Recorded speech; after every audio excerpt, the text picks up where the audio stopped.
Hello everyone, welcome to Sachi SSC YouTube channel. నేను బాగున్నాను, మీరందరు బాగున్నారా? మీరందరూ బాగోవాలని కోరుకుంటున్నాను.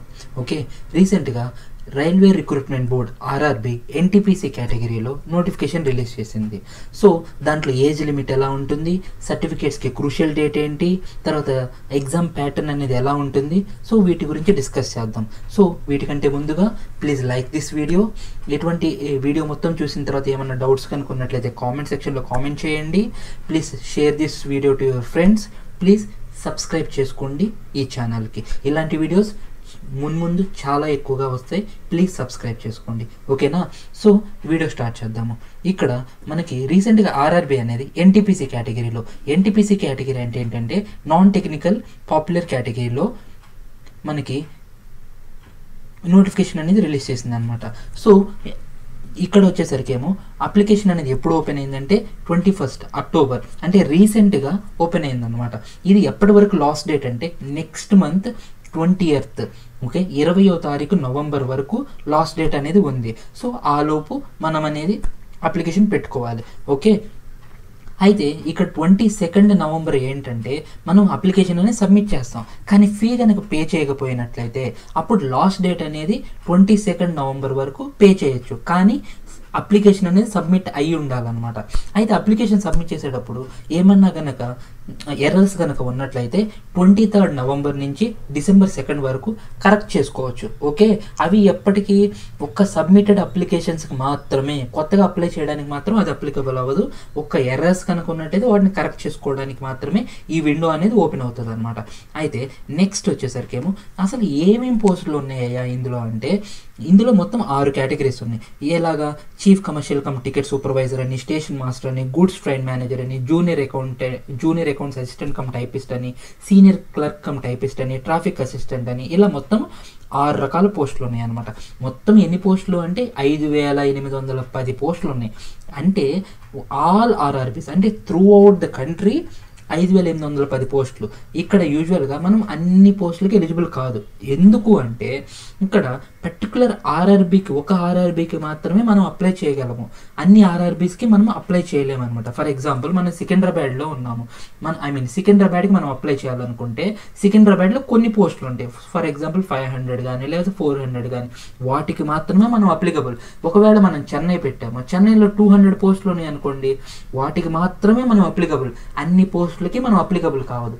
కాబట్టి మనం అప్లై చేసేటప్పుడు వైజ్గా మనకి ఏదైతే అందుబాటులో ఉంటుందో దాని ప్రకారము ఒక ఆర్ఆర్బీని మాత్రమే చూస్ చేసుకోవాలి. అన్ని ఆర్ఆర్బీస్ని మనం చూస్ చేయలేము. ఒకవేళ కనుక మల్టిపుల్ అప్లికేషన్స్ కనుక వచ్చినట్లయితే తర్వాత రిజెక్ట్ చేస్తారు, అది మాత్రం గుర్తుంచుకోండి. నెక్స్ట్ ఇక్కడ ఫైనల్ ఇయర్ క్యాండిడేట్స్ అనేవాళ్ళు ఎలిజిబుల్ అంటే కాదు అని చెప్పేసి క్లియర్గా చెప్పాడు అనమాట. ఏంటంటే those awaiting results of the final examination for the prescribed qualification. యూజువల్గా క్వాలిఫికేషన్ ఏంటి? డిగ్రీ క్వాలిఫికేషన్ అనమాట. యూజువల్గా ఇది గ్రాడ్యుయేట్ లెవెల్ది. అయితే నెక్స్ట్ అంటే మేబీ విత్ ఇన్ 1 month రావచ్చు, లేకపోతే విత్ ఇన్ 1 or 2 monthsలో ఇంకొక నోటిఫికేషన్ వస్తుంది. అది 10+2 లెవెల్ అంటే ఇంటర్ లెవెల్లో ఇంకొక నోటిఫికేషన్ వస్తుంది. అందులో వచ్చేసరికి అరౌండ్ 3000 పోస్ట్స్ అయితే ఉంటాయి, ఓకేనా. అయితే ఇది so final examination final year candidates వాళ్ళు మాత్రం నాట్ ఎలిజిబుల్ అని క్లియర్గా మెన్షన్ చేశారు. సో ఈ కండిషన్స్, ఇన్స్ట్రక్షన్స్ అని ఒకసారి మాత్రం చదవండి, ఓకేనా. సో ఈ ఫుల్ PDF కోసము టెలిగ్రామ్ ఛానల్లో సాచి అకాడమీ టెలిగ్రామ్ ఛానల్ అనేది ఒకటి ఉంటుంది. సో డిస్క్రిప్షన్లో నేను ఇస్తాను లింక్. సో దాంట్లో జాయిన్ అవ్వండి. మీకు ఇదే కాదు ఇంకా ముందు చాలా అప్డేట్స్ అనేవి వస్తాయి. లేదు అంటే ఓపెన్ ప్లాట్ఫామ్ గూగుల్లో కూడా మనకి ఇలాంటి PDF అనేది దొరుకుతూ ఉంటుంది, ఓకేనా. నెక్స్ట్ ఇక్కడ మనం కనుక చూసుకున్నట్లయితే పోస్టింగ్ అనేది, ఫర్ ఎగ్జాంపుల్ మనము చెన్నై పెట్టాము, చెన్నై పెట్టిన తర్వాత మనం కనుక లేదు నేను సికింద్రాబాద్ వైపు వద్దాము అని అనుకుంటున్నాము అనుకుంటే, అలాంటప్పుడు దెర్ ఆర్ సర్టన్ కండిషన్స్ అనమాట. కానీ ఇక్కడ వీడు క్లియర్గా మెన్షన్ చేశాడు, నేను ఎక్కడైనా నేను పోస్ట్ చేస్తాను అంటే నువ్వు ఎంచుకున్న ఆర్ఆర్బీని బట్టి. తర్వాత ఇక్కడ వచ్చేసరికి అట్లీస్ట్ 5 to 10 years సర్వీస్ మాత్రం పక్కాగా అక్కడ ఉండాలి అని చెప్పేసి క్లియర్గా మెన్షన్ చేశాడు. సో దీన్ని కూడా చూసుకోండి. తర్వాత ఇంకొక కండిషన్ ఏంటంటే సెలెక్టెడ్ క్యాండిడేట్స్ అనేవాళ్ళు సెక్యూరిటీ అండ్ ఇండెమ్నిటీ బాండ్ అనేది కూడా ఎగ్జిక్యూట్ చేయాల్సి వస్తుంది అని చెప్పాడు. ఇది కూడా ఒకసారి చూసుకోండి, ఓకేనా. సో ఇంకొకటి వచ్చేసరికేమో ఇవన్నీ వచ్చేసరికేమో మనం సమ్ టైమ్స్ ఓవర్లుక్ చేస్తాం, అంటే గమనించాం అనమాట.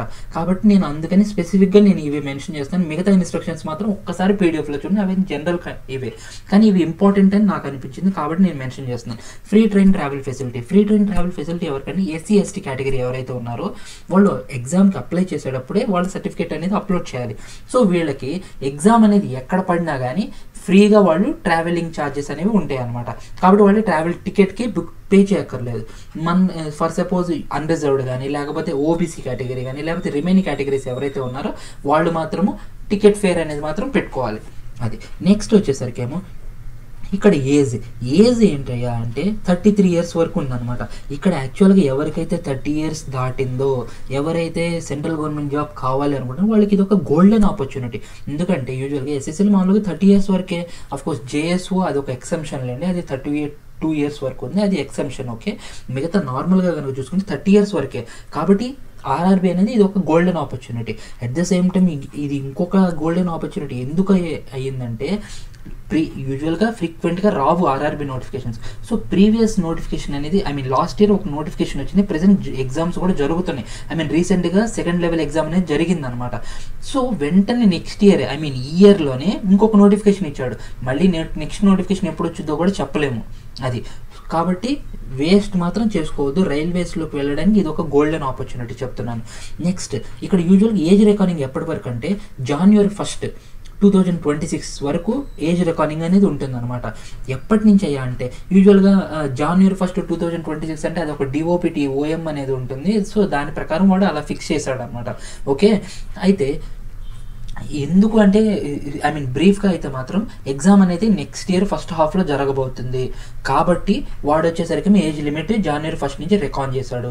ఒకవేళ ఇయర్లో కనుక చేసినట్లయితే సో ఎగ్జామ్ కండక్ట్ చేసే డేట్ని ప్రకారం 1st January అవ్వచ్చు లేకపోతే 1st August అవ్వచ్చు. సో ఇదంతా తీసేసేయండి. మనకి నోటిఫికేషన్ మాత్రం క్లియర్గా 1st January 2026 మెన్షన్ చేశాడు, దాన్ని తీసుకుందాం. తర్వాత అన్రిజర్వ్డ్ కేటగిరీకి వచ్చేసి 1993 January 2nd తర్వాత నుంచి పుట్టాలి. తర్వాత ఓబీసీ ఎన్సీఎల్ కనుక అయినట్లయితే 3 years రిలాక్సేషన్ కాబట్టి 1990 నుంచి వస్తుంది. ఎస్సీ ఎస్టీ కనుక అయినట్లయితే 5 years రిలాక్సేషన్ కాబట్టి 1988 నుంచి వస్తుంది అనమాట. ఇంకా మిగతా అంటే ఎక్స్ సర్వీస్ మెన్ అని లేకపోతే వచ్చేసరికి ఏమో పీడబ్ల్యూడి కేటగిరీ కానీ లేకపోతే ఇంకా యాక్చువల్గా సమ్టైమ్స్ అంటే కొంతమంది ఓవర్లుక్ చేస్తూ ఉంటారు, విడోస్ లేకపోతే డివోర్స్డ్ లేకపోతే జ్యుడిషియల్లీ సపరేటెడ్ ఫిమేల్ క్యాండిడేట్స్ వాళ్ళు ఇంకొక పెళ్లి చేసుకొని ఉండకూడదు. సో వాళ్ళకి కూడా ఇక్కడ 35 అంటే 2 years ఆఫ్ రిలాక్సేషన్. యూఆర్ అయితే మాత్రము 35 years, ఓబీసీ అయితే 38 years, ఎస్సీ ఎస్టీ కనుక అయినట్లయితే 40 years రిలాక్సేషన్ వరకు ఉందన్నమాట. కాబట్టి వాళ్ళు కూడా అప్లై చేసుకోవచ్చు. ఓకేనా, నెక్స్ట్ ఎగ్జామ్ ఫీ కనుక చూసుకున్నట్లయితే మనము యూజువల్గా అన్రిజర్వ్డ్ ఓబీసీకి కనుక అయినట్లయితే 500 rupees, SC ST ex service men PWD female transgender లేకపోతే ఈబీసీ కేటగిరీకి అయినట్లయితే 250. ఈబీసీ కేటగిరీ ఏంటయ్యా అంటే యూజువల్గా ఫీకి దగ్గర వరకే ఇది పనిచేస్తుంది అనమాట. ఈబీసీ ఏంటంటే ఎవరి ఇన్కమ్ అయితే 50,000 rupees కంటే తక్కువగా ఉంటుందో వాళ్ళు ఒక సర్టిఫికేట్ తీసుకోవాలి. సో సర్టిఫికేట్ కనుక తీసుకున్నట్లయితే వాళ్ళకి ఇన్కమ్ సర్టిఫికేట్ అనమాట. సో వాళ్ళకి వచ్చేసరికి ఏమో 250 rupees పే చేయాల్సి వస్తుంది అనమాట. ఒకవేళ కనుక సర్టిఫికేట్ కనుక లేకపోయినట్లయితే don't go for this EBC అంతే. ఎందుకంటే ఒకవేళ కనుక సెలెక్ట్ అయ్యి డాక్యుమెంట్ వెరిఫికేషన్ దాకా వెళ్తే మనం అక్కడ కనుక ఈబీసీ సర్టిఫికేట్ సబ్మిట్ చేయకపోయినట్లయితే రిజెక్ట్ అయిపోతుంది, హోల్ అప్లికేషన్ మొత్తము వేస్ట్ అయిపోతుంది. కాబట్టి చూసుకోండి. నెక్స్ట్ రిఫండ్ అనేది ఉంటుంది అనమాట. ఇక్కడ ఫస్ట్ సపోజ్ 500 rupees పే చేస్తున్నాం కాబట్టి అన్రిజర్వ్డ్ కానీ ఓబీసీ కానీ వాళ్ళకి 400 rupees రిఫండ్ చేస్తారు. ఎప్పుడు ఫస్ట్ ఎగ్జామ్ అనేది ఏదైతే ఉంటుందో అది కనుక అటెంప్ట్ చేస్తే అప్పుడు 400 rupees వస్తుంది. మనం కనుక అటెంప్ట్ చేయకపోతే రావమ్మా, నేను చెప్తున్నాను కదా, రావు. ఓకే, తర్వాత 250 rupees అయినా అంతే. వీళ్ళు 250 rupees ప్రెజెంట్ పే చేస్తారు. ఆ తర్వాత ఎగ్జామ్ కనుక అటెండ్ చేస్తే అప్పుడు వీళ్ళకి 250 rupees వస్తాయి, లేకపోతే రావు. ఈ వీళ్ళకి ఎక్కడి నుంచి వస్తాయంటే అప్లికేషన్లో అకౌంట్ డీటెయిల్స్ ఇవ్వాల్సి వస్తుంది. కాబట్టి అకౌంట్ డీటెయిల్స్ ఇచ్చేసేయండి, కాబట్టి డబ్బులు వచ్చేస్తాయి అనమాట. ఓకేనా, నెక్స్ట్ ఇక్కడ ఓబీసీ. ఇప్పుడు ఓబీసీ కానీ లేకపోతే ఈడబ్ల్యూఎస్ కానీ క్రూషియల్ డేట్ అనేది చాలా ఇంపార్టెంట్. ఎస్సీ ఎస్టీకి ఏంటంటే యూజువల్గా కట్ ఆఫ్ డేట్ అంటే ఏదైతే క్లోజింగ్ డేట్ ఆఫ్ అప్లికేషన్ అయితే ఉందో అక్కడి నుంచి ముందు ఎప్పుడైనా కానీ ఎస్సీ ఎస్టీ సర్టిఫికేట్ కనుక ఉన్నట్లయితే వాళ్ళు ఎలిజిబుల్. వాళ్ళకి అసలు ఎటువంటి డౌటే లేదు. కానీ ఓబీసీకి కానీ ఈడబ్ల్యూఎస్ కానీ అలా కాదనమాట. యూజువల్గా వీళ్ళకి ఇన్కమ్ క్రైటీరియా అనేది కూడా ఒకటి వస్తుంది కాబట్టి ఓబీసీకి కనుక అయినట్లయితే ఇక్కడ చూడండి క్లియర్గా మెన్షన్ చేశాడు. ఏమనంటే ఎన్సిఎల్ అనేది issued on or after April 1st but not late then closing date of online application. April 1st తర్వాత ఇష్యూ అయి ఉండాలి. తర్వాత క్లోజింగ్ డేట్ అంటే ఏంటి 20th November లోపు ఇష్యూ అయి ఉండాలి. ఆ మధ్యలో ఇష్యూ అయితేనే ఇది చెల్లుద్ది అనమాట. ఆ ముందున్నా కానీ April 1st ముందున్నా తర్వాత క్లోజింగ్ డేట్ తర్వాత ఉన్నా కానీ వాళ్ళు యాక్సెప్ట్ చేయరు. అది మాత్రం చూసుకోండి. ఒకవేళ కనుక లేకపోతే యూఆర్ కిందగా చూస్తారు. ఒకవేళ అది కూడా కాకుండా ఏజ్ క్రైటీరియా కనుక అయినట్లయితే రిజెక్ట్ చేసేస్తారు. కాబట్టి సర్టిఫికేట్ ఇష్యూ డేట్ మాత్రం జాగ్రత్తగా చూసుకోండి. సేమ్గా ఈడబ్ల్యూఎస్ కూడా. కానీ ఇక్కడ వీళ్ళకి వచ్చేసరికి ఫైనాన్షియల్ ఇయర్ అనేది ప్రీవియస్ ఫైనాన్షియల్ ఇయర్ అంటే 24-25 ఏదైతే ఫైనాన్షియల్ ఇయర్ ఉందో దాని ప్రకారమే ఇన్కమ్ పెట్టుకొని ఈడబ్ల్యూఎస్ సర్టిఫికేట్ అనేది తీసుకోండి. వీళ్ళకి వచ్చేసరికి క్లోజింగ్ డేట్ అనేది 20th November అనమాట. ఓకేనా. సో ఇక్కడ ఒకటి చెప్తున్నాను చూడండి. ఇప్పుడు మనము సమ్టైమ్స్ ఇప్పుడు సరే అప్లై చేద్దాంలో డేట్ ఉందిలే అని చెప్పేసి అనుకున్నాము అంటే మాత్రం చాలా ఇబ్బంది పడతాం. ఎందుకంటే లాస్ట్ డేట్ వరకు వెయిట్ చేసామంటే సమ్టైమ్స్ ఇష్యూ అవ్వడానికి లేట్ అవ్వచ్చు, లేకపోతే అప్లికేషన్ పెట్టకుండా వెయిట్ చేసినా కానీ లేట్ అవ్వచ్చు. కాబట్టి వెంటనే అప్లై చేసేసేయండి సర్టిఫికేట్ కోసము. అట్ ద సేమ్ టైం ఒకవేళ కనుక మీకు సర్టిఫికేట్ కనుక వచ్చేసేటట్లయితే ఆ కాన్ఫిడెన్స్ కనుకున్నట్లయితే ఇప్పుడే అప్లికేషన్ పెట్టేసేయండి. సో లాస్ట్ డేట్ వరకు మాత్రం వెయిట్ చేయొద్దు. సో 20th November లోపు మాత్రం సర్టిఫికేట్ మాత్రం ఎట్టి పరిస్థితుల్లో మాత్రం తెచ్చుకోండి. 1 day లేట్ ఉన్నా కానీ రిజెక్ట్ చేసేస్తారు. అది మాత్రం పక్కా. అది మాత్రం జాగ్రత్తగా చూసుకోండి. నెక్స్ట్ ఎగ్జామ్ ప్యాటర్న్ కనుక చూసుకున్నట్లయితే యూజువల్గా 2 stages, కానీ కొన్ని పోస్టులకు మాత్రం 3 stages. ఎలాగో చెప్తాను చూడండి. ఇక్కడ ఫస్ట్ స్టేజ్ నార్మల్గా అయినట్లయితే అందరికీ ఫస్ట్ స్టేజ్ ఎలా ఉంటుందంటే 1.5 గంట ఉంటుంది అనమాట. ఎగ్జామ్ ఎన్ని క్వశ్చన్స్ 100 questions ఉంటాయి. ఇందులో జనరల్ అవేర్నెస్ 40 ఉంటుంది, మ్యాథమెటిక్స్ రీజన్ ఏమో 30 ఉంటుంది అనమాట. సిలబస్ వచ్చేసరికి మామూలుగానే ఉంటుంది. సో ఇది ఒకసారి పీడిఎఫ్లో చూడండి యూజువల్గా. ఓకేనా. సో ఇది ఏ ఎగ్జామ్కి అయినా కానీ ఇది మాత్రం కామన్ అనమాట. ఓకే, ఎస్ఎస్సి ఎగ్జామ్ అయినా ఆర్ఆర్బీ ఎగ్జామ్ అయినా కానీ ఇదే కామన్గా ఉంటుంది. కాబట్టి బ్యాంకింగ్ ప్యాటర్న్ మాత్రం డిఫరెంట్గా ఉంటుంది. కాబట్టి ఇది ఒక్కసారి చూడండి అనమాట. ఓకే. సో జనరల్ అవేర్నెస్ కనుక చూసుకున్నట్లయితే ఇక్కడ యూజువల్గా కరెంట్ ఈవెంట్స్ యాక్చువల్ ప్రీవియస్ అంటే లాస్ట్ ఇయర్ నోటిఫికేషన్ ఎగ్జామ్ ఏదైతే జరిగిందో దాంట్లో కరెంట్ ఈవెంట్స్కి ఎక్కువ ఎంఫసిస్ ఇచ్చాడు. కాబట్టి ఈ ఇయర్ కూడా కరెంట్ ఈవెంట్స్ మాత్రం గట్టిగా చూసుకోండి, చాలా బెనిఫిట్ అవుతుంది. ఓకేనా. నెక్స్ట్ ఫస్ట్ స్టేజ్ అనేది క్వాలిఫైయింగ్ నేచర్ మాత్రమే. దీన్ని ఫైనల్ లిస్ట్కి తీసుకోరు. ఫైనల్ లిస్ట్కి సెకండ్ స్టేజ్ అనేది తీసుకుంటారు. సెకండ్ స్టేజ్లో వచ్చేసరికి మనం 1.5 గంట ఎగ్జామ్ ఉంటుంది, 120 మార్క్స్ అనేది ఉంటుంది అనమాట. ఇక్కడ కూడా సిలబస్ అనేది సేమ్ ఉంటుంది. అయితే నెగిటివ్ మార్కింగ్ ఉందా అంటే 1/3 మార్క్ అనేది నెగిటివ్ మార్కింగ్ ఉంది. ఈవెన్ ఫస్ట్ స్టేజ్ దాంట్లో కూడా నెగిటివ్ మార్క్ అనేది ఉంది. చూడండి, నెగిటివ్ మార్కింగ్ అనేది ఉంది 1/3 మార్క్. ఈవెన్ సెకండ్ స్టేజ్లో కూడా నెగిటివ్ మార్కింగ్ అనేది ఉంది అనమాట. ఇంకా ఎంత అంటే 1/3 మార్క్ అనేది నెగిటివ్ మార్కింగ్ ఉంది. సో దీని ప్రకారమే ఫైనల్ లిస్ట్ తీసాడు, సెకండ్ స్టేజ్ ప్రకారమే. ఓకేనా. అయితే ఇక్కడ ఫర్ సపోజ్ మనం కనుక స్టేషన్ మాస్టర్ కానీ లేకపోతే ట్రాఫిక్ అసిస్టెంట్ కానీ ఇలాంటివి కనుక కావాలి అనుకుంటే మనము అప్పుడు వచ్చేసరికి ఏం చేయాలంటే CBAT అంటే కంప్యూటర్ బేస్డ్ యాప్టిట్యూడ్ టెస్ట్ అనేది ఒకటి అటెండ్ అవ్వాలన్నమాట. సో దీనికి ముందు విజన్ సర్టిఫికేట్ అనేది ఒకటి తీసుకోవాలి. విజన్ సర్టిఫికేట్ తీసుకుంటేనే అలో చేస్తారంటే లేకపోతే లేదంట. So computer based aptitude test తీసుకున్న తర్వాత ఈ ఎగ్జామ్ రాసిన తర్వాత దీని నుంచి 30% మార్క్స్, సెకండ్ స్టేజ్ అంటే మనం ఏదైతే ఎగ్జామ్ రాసాం సెకండ్ స్టేజ్ దాని నుంచి 70% మార్క్స్. అంటే ఫర్ ఎగ్జాంపుల్ 100 మార్క్స్ అనుకోండి, సెకండ్ స్టేజ్ నుంచి 70 మార్కులు, CBAT అంటే కంప్యూటర్ బేస్డ్ యాప్టిట్యూడ్ టెస్ట్ ఏదైతే స్పెసిఫిక్గా పెడుతున్నాడో దాని నుంచి 30 మార్కులు. ఈ 100 మార్కులకి రౌండ్ చేసి దాని ప్రకారం ఫైనల్ లిస్ట్ వదులుతాడంట. అయితే ఇది ఈ పోస్ట్కి వరకే CBAT అనేది అంటే కంప్యూటర్ బేస్డ్ యాప్టిట్యూడ్ టెస్ట్ అనేది. అయితే computer based typing skill test అంట. ఇదేంటంటే టైపింగ్ టెస్ట్. సో ఆమె సింపుల్గా చెప్పాలంటే అయితే ఇక్కడ ఏంటంటే మామూలుగా 30 words per minute English type చేయాలి. హిందీ కనుక అయినట్లయితే 25 words per minute టైప్ చేయాలి.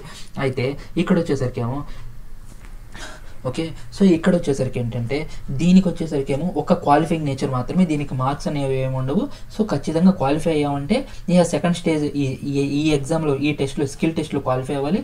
సెకండ్ స్టేజ్లో ఏదైతే మార్క్స్ ఉన్నాయో దాని ప్రకారం ఫైనల్ లిస్ట్ తీస్తాడు. సో ఈ పోస్టులకి అప్పుడు రిక్రూట్ అవుతాం అనమాట.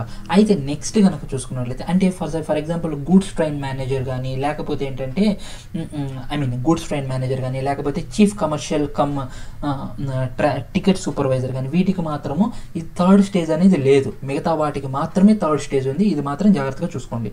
ఓకేనా. ఈవెన్ ఎగ్జామ్ ప్రిఫరెన్స్లు ఇచ్చేటప్పుడు కూడా అది మాత్రం చూసుకోండి. ఓకే, ఇక్కడ యూజువల్గా మనకి దగ్గరగా చూసుకున్న ఆర్ఆర్బీస్ వేకెన్సీస్ లిస్ట్ నేను పెట్టాను. ఇంకా మిగతా ఆర్ఆర్బీ వేకెన్సీ లిస్ట్ కావాలంటే ఫుల్ పీడిఎఫ్ మాత్రం చూడండి. అయితే ఇక్కడ మనకి ఆర్ఆర్బీ చెన్నై కనుక చూసుకుంటే టోటల్గా 187 వేకెన్సీస్ ఉన్నాయి.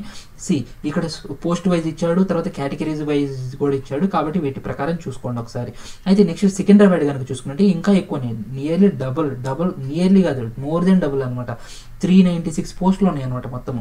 కాబట్టి సో హైయెస్ట్ వచ్చేసరికి ఎక్కడ ఉంది, గూడ్స్ ట్రైన్ మేనేజర్ ఉంది, ఈస్ట్ కోస్టల్ రైల్వే ఉంది. ఈస్ట్ కోస్టల్ రైల్వే అంటే మనకి వైజాగ్ సైడ్ అట్లా వస్తుంది అనమాట, విజయనగరం ఇటువైపు వస్తుంది అనమాట. కాబట్టి సో వీటి ప్రకారం వచ్చేసరికేమో మనము వేకెన్సీస్ లిస్ట్ ప్రకారము, తర్వాత మన కేటగిరీస్ వైజ్, సో మన ప్రిఫరెన్స్, మన పర్సనల్ చాయిస్, వీటన్నిటి ప్రకారం చూసుకొని అప్లై చేసుకోండి. ఒకటే ఆర్ఆర్బీ పెట్టాలి, మల్టిపుల్ ఆర్ఆర్బీస్ మాత్రం పెట్టద్దు, చాలా ట్రబుల్ అవుతుంది అనమాట. నెక్స్ట్ ఫర్ ఎగ్జాంపుల్ మీకు మిగతా ఆర్ఆర్బీస్ కనుక కావాలంటే ఫుల్ పీడిఎఫ్ మాత్రం చూసుకోండి. ఒకవేళ మీకు ఈ వీడియో కనుక నచ్చితే లైక్ చేయండి ప్లీజ్. మీకు ఎటువంటి డౌట్ ఉన్నా కానీ కామెంట్ సెక్షన్లో కామెంట్ చేయండి, నేను డెఫినెట్గా రిప్లై ఇస్తాను మీకు. Please share this video to your friends, subscribe to my channel. Thank you so much.